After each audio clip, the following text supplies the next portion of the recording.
In my line of thinking, any strategy must be based on not only an expected outcome, but also an end result. Of course, in politics, there is never an end result, just a catalyst.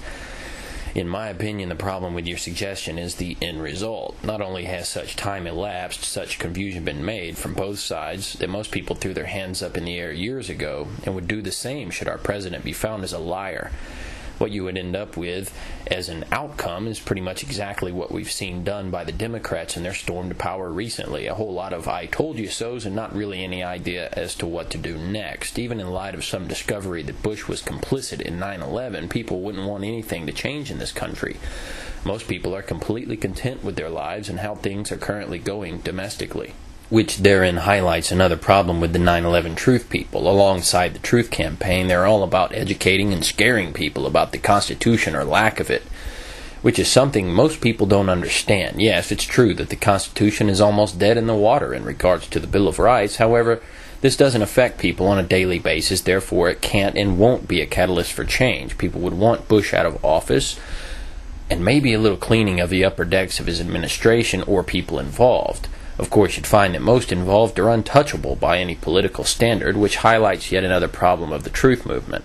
No one would ever step up and claim responsibility, and those actually found guilty of a crime wouldn't roll over onto these people. It's bad business. See, you'd only be threatening their political career, not their private one. All of this is assuming that 9/11 was an inside job, or that they had prior knowledge, which are two things that are entirely different. In either case, the fallout would be below expectations of the Truth people, and they'd be left still terrorizing people about restoring the Constitution and destroying the Federal Reserve, things people, common people, would never assume or allow themselves to be led to believe had anything to do with 9/11. Which these things do, assuming it was an inside job. An inside job would involve people on many levels, inside government and outside, and doing what you suggested would result in a witch hunt, a circus, plain and simple. Enough to placate the people, but not enough to expose the so-called truth and also be prepared to address and strategize a formula for change on any meaningful level.